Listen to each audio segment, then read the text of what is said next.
13వ అధ్యాయము క్షేత్రజ్ఞ విభాగ యోగము 3వ శ్లోకము.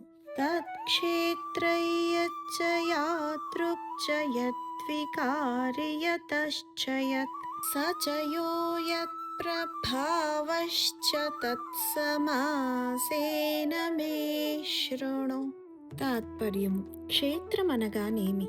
అది ఎట్లుండును? దాని వికారములు అనగా భావములు ఏమి? ఆ వికారములు దేని నుండి ఏర్పడినవి? అట్లే క్షేత్రజ్ఞుడు అనగా ఎవరు? అతని ప్రభావమేమి? ఆ వివరములను అన్నింటినీ సంక్షిప్తముగా తెలిపెదను వినుము. వివరణ: శ్రీకృష్ణుడు ఇలా అంటున్నారు. ఈ క్షేత్రం ఒక ధర్మశాల అనగా ఒక మతపరమైన ప్రదేశం, ఒక పొలం లాంటిది. దాని నుండి పంటలు పండుతాయి మరియు దాని నుండి మంచి పని జరుగుతుంది.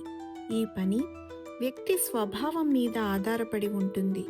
నేరపూరిత ధోరణులు ఉన్న కొందరు వ్యక్తులు వారి దుర్గుణాలచే ప్రేరేపించబడి ఇతరులను చంపడం, ఇతర వస్తువులను దొంగలించడం మనం చూస్తాము.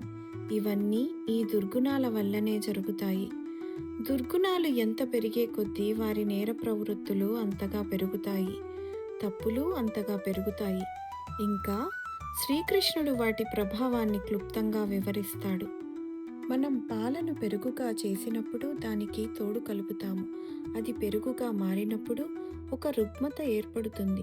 పాలలో ఒక రుగ్మత ఏర్పడటం నిజం మరియు అది పెరుగులో పోస్తాం.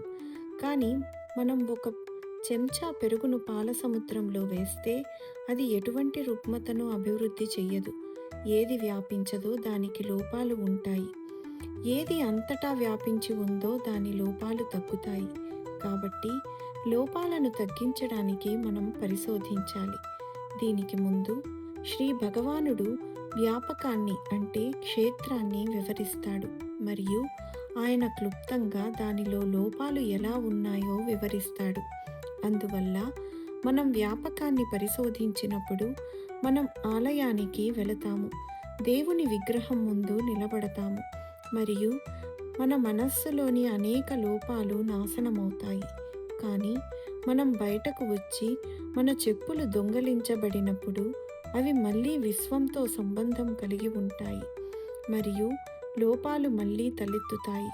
మనం వ్యాపకాన్ని ఎంత ఎక్కువగా పరిశీలిస్తామో అనగా లోపాలు ఉన్న ఈ విశ్వాన్ని మనం ఎంత ఎక్కువగా పరిశీలిస్తామో మనలోని లోపాల వల్ల మనం అంత ఎక్కువగా ప్రభావితమవుతాము.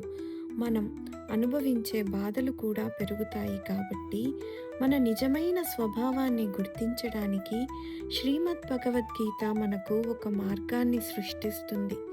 మనం ఈ ప్రపంచంలో జీవించాలి మరియు ఇక్కడ పని చెయ్యాలి. కానీ సర్వవ్యాప్తి యొక్క అన్వేషణ ఖచ్చితంగా చేయాలి. విశ్వం యొక్క సర్వవ్యాప్తిని నేను అర్థం చేసుకున్నాను, కానీ నేను దానిని సర్వవ్యాప్తితో అనుభవిస్తున్నాను. విశ్వం యొక్క స్వభావం నాకు తెలియదు, కానీ నేను దానిని సర్వవ్యాప్తితో తెలుసుకుంటున్నాను అని జ్ఞానేశ్వర్ మహారాజు అనేవారు. భగవంతుని సర్వవ్యాప్తి స్వభావం మనలోకి ఎంత ఎక్కువగా ప్రవేశిస్తుందో అంత ఎక్కువగా మనం సర్వవ్యాప్తి చెందుతాము. దీనికోసం పరమాత్మ మొదట ఈ నశించే శరీరాన్ని వివరిస్తాడు మరియు అది 36 అంశాలతో ఎలా తయారైందో వివరిస్తాడు. పరమాత్మని నోటి నుండి గీత వెలువడే ముందు బ్రహ్మసూత్రాలు మరియు ఉపనిషత్తులు వచ్చాయి. ఉపనిషత్తులని ఆవులను పాలు పితుకుతూ పరమాత్మ వాటిని దూడకు అనగా అర్జునుడికి ఇచ్చాడు.